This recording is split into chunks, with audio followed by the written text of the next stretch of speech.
नमस्कार, आप देख रहे हैं बिहार उज्जवल न्यूज। मैं चेतन थिरानी।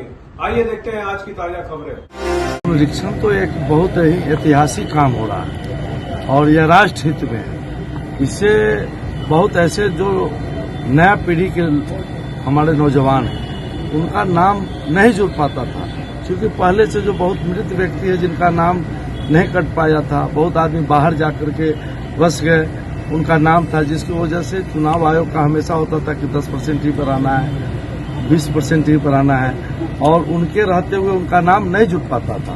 अब पुनरीक्षण में जो मृत व्यक्ति है उनका नाम छट जाएगा। जो बाहर में रहते हैं दो जगह उनका नाम था, उसमें एक जगह से कट जाएगा, तो नए पीढ़ी के लोगों को मतदाता सूची में नाम जुड़ेगा और नया भारत बनाने में उनका भी बहुत बड़ा। लेकिन जो डॉक्यूमेंट्स मांगे जा रहे हैं वो डॉक्यूमेंट्स शायद जनता के पास अवेलेबल नहीं है। सारा डॉक्यूमेंट्स जनता के पास है और सारा विकल्प जनता को दिया गया है।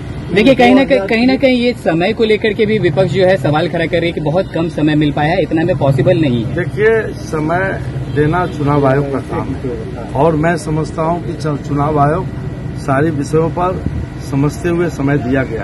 अगर वैसा समझा जाएगा, समझेंगे चुनाव आयोग तो बढ़ाएंगे। तेजस्वी ने भी कहा कि अभी बारिश का मौसम है और बाढ़ ग्रस्त क्षेत्र बहुत सारे हैं बिहार में, उसको लेकर के भी कहा जा रहा है विपक्ष की तरफ कि वहाँ के लोगों को काफी समस्या है। कहाँ बाढ़ अभी आया है बिहार में? कहाँ बुझा रहा है? अभी तो बाढ़ कहीं आया नहीं है। ये विपक्ष को जो है काल्पनिक बाढ़ उनको आ गया। तेजस्वी जी भी कह रहे हैं कि भाई ये चाल हो सकती है, पहले वोटर लिस्ट से नाम काटेंगे, फिर आपका अनाज पानी बंद करेंगे, पेंशन बंद करेंगे, ये चाल है इन लोगों की। किसी का नहीं, कभी किसी को नाम नहीं काटा जाएगा गलत, और किसी का राशन बंद नहीं होगा। उनके शासन में हुआ था क्या? विपक्ष के शासन, विपक्ष का भी तो शासन था।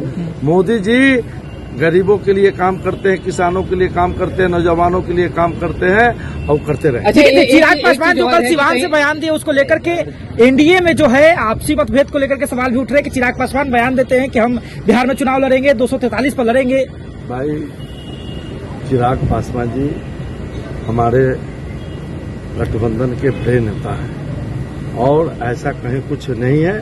चुनाव तो लड़ेंगे ही गठबंधन में, एनडीए गठबंधन में लोकसभा में भी लड़े हैं और विधानसभा में भी लड़ेंगे। कहीं ना कहीं बिहार में जो लॉ एंड ऑर्डर के ऊपर विपक्ष जो है सवाल खड़ा कर रही है। कुछ दिन पहले गोपाल खेमका जी की निर्मम तरह से हत्या कर दी जाती है, उसके बाद फिर कल भी कुछ मामला जो है वो सामने देखने को मिल रहा है। लगातार क्या लग रहा है कि सच में बिहार की जो लॉ एंड ऑर्डर है वो सच में बद से बदतर होती जा रही, क्या कहना चाहिए? देखिए, मैं बता दूं, पहले के क्राइम में और आज के क्राइम में बहुत अंतर है। पहले क्राइम होता था तो उसका उद्भेदन नहीं होता था, उसका निपटारा होता था अन्य मार्ग में, किनके यहाँ होता था सब बिहार के लोग जानते हैं। लेकिन आज अगर कोई क्राइम होता है तो उस पर त्वरित कार्रवाई होता है और